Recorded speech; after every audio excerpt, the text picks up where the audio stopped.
guys heard me. This is my car, and we're not going to be jumping over any rivers. Kyle, it's 10 feet. Bob hoped to jump this in a golf cart. Look, I can spit across this gap.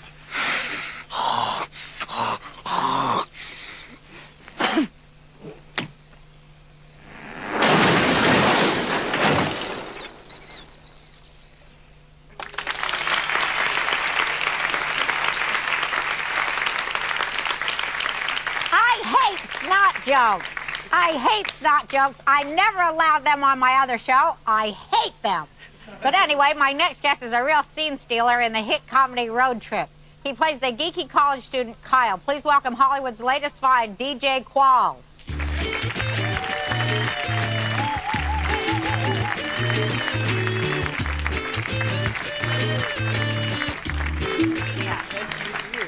Why are you so damn skinny?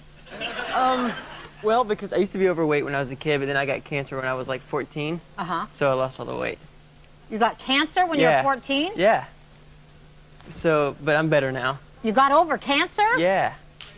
Wow. Thanks. How'd you do that? Do you know? Surgery, treatment. You know, I had the chemotherapy and the radiation, and I got over it. Did you lose your hair and everything? Lost all my hair, lost about 60 pounds. Wow. Lost my spleen, you know, all that stuff. What did that teach you? Well, you know, I was so young when it happened. I think, you know, originally when I was diagnosed, they said that I had about 2 months to live. Mm-hmm.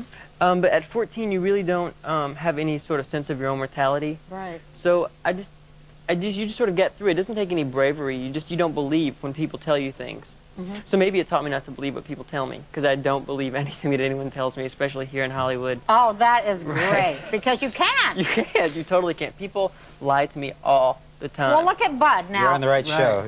Now, Bud, now look, Bud, tell Bud he shouldn't believe anything people tell him and not to be disappointed.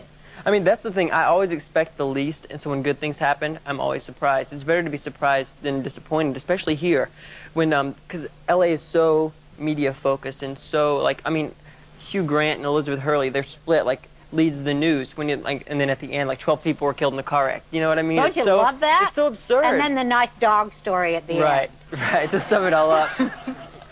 It is. It's a bad sitcom, the news. Yeah, it's really bad, and so you just have to take everything with a grain of salt. I don't believe anything. I don't watch a lot of TV, especially that's media focused. I just try to stay away from it. What does media focus mean? I've never heard that. You know, that's so like, or that's entertainment focused rather. That's so like, the media is just so on every aspect of your personal life. They want to know everything about everyone all the time. You mean the questions they ask you because you're a new guy here? Right, and plus, I mean, the things that they've asked you, the things they put out about your personal life, true or not. Yeah. I get misquoted all the time. I've only not been misquoted probably twice, and out of 200 interviews they never that get I've done. Right. Right. How do they get their jobs is what I wonder. I know. They don't do a damn thing right. See, I think what happens is that they go back to their offices and things they didn't ask you that they should have asked you, they just make up the answer to. That's exactly right. They totally do that. Yeah, and like they don't like care about anything. Like you're sitting there talking to them and they're like this. Do do do do do Right. do do do do do. What? Exactly. And then like you're talking about your philosophy and your morals and your ethics and stuff that like is real important to you, and then you read it in the paper the next day. It goes, the fat jolly bar loves to eat brownies. Right. I mean, they're so stupid. They're stupid and limited, and but some they only care about how much you weigh and what you look like. Right. That's completely. I've seen that as well. I mean, I I get the same thing Let though. me tell you, I bet every damn article written about you, I know how it starts.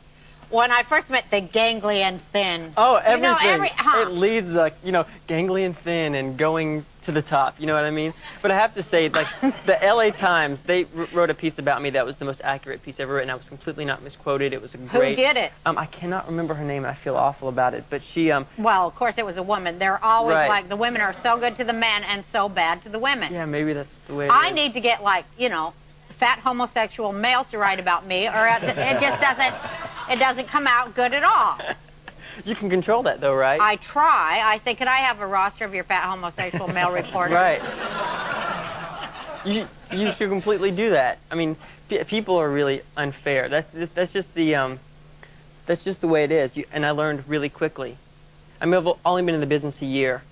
let's talk about unfair. Now we tell the luckiest story in the world Right. of the luckiest boy in the world. Right. Beats cancer, reads for one line, and is made a star. What the hell are you bitching about? Yeah, right. But you know what? When you first start, I mean, you probably went through this as well. When you first start, you don't realize, first of all, that you're going to succeed, that you're going to be, you know, that people are going to really be talking about you instantly. I don't believe you there. Now, wait a minute. Be quiet. I can't believe you. Because here, didn't you drive out here in a garbage truck or some horrible story like that? What was it? See, everybody wants to make it like I was eating dirt, working in a coal mine with leprosy before I made it. Everybody wants to say that about you. No, I was living in Tennessee, and you know, I worked at a personal injury. Say no more. Right. Yeah. I was dating my cousin and working at a personal injury law firm. You know, like where you call people and say, "Oh, I see you're in an accident. You were really hurt. You know, you need therapy or for that. You know, cut on your face. You need a chiropractor."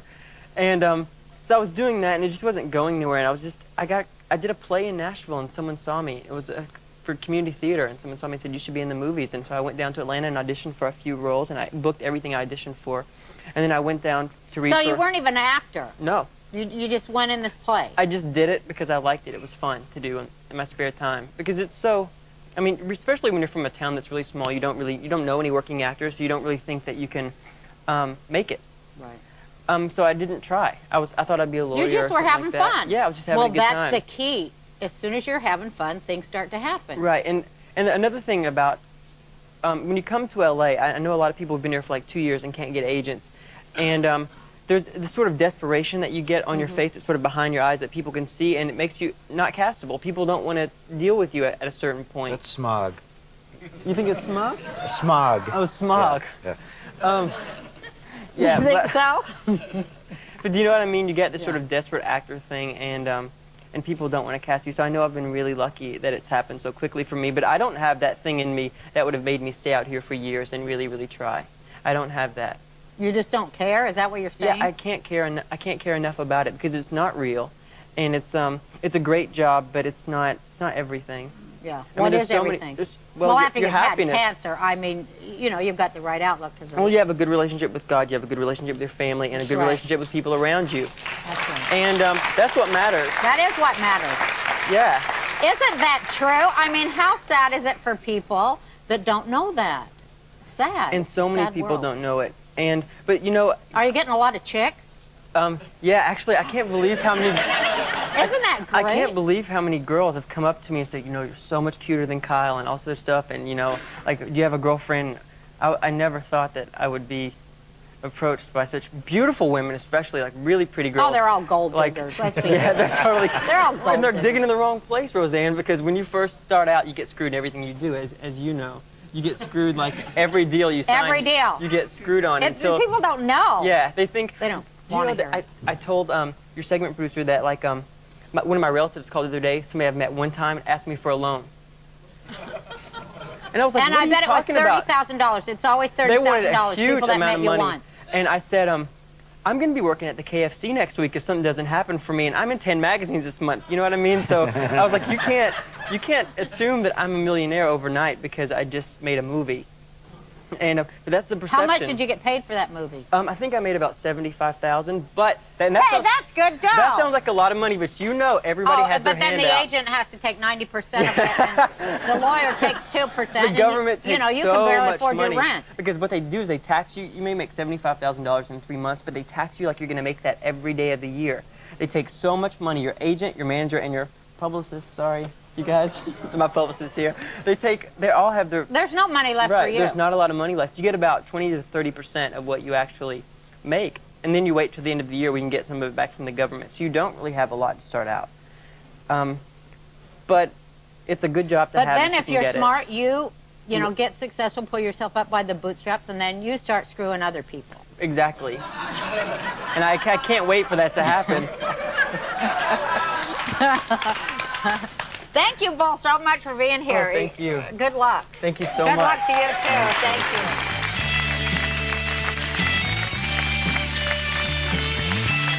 Well, here we are with D.J.Qualls and Bud Cort. And you were saying, go on, this was so cute. He said, tell him what you said. When I was in the 2nd grade, you had your HBO special on when you were wearing that blue dress. Yeah. And I had a really big crush on you. Like, I had crushes on, like, Patty Duke and you and, like, you know, like a lot of really strong women. I don't know why. I think maybe because I was raised by my dad. Oh. And my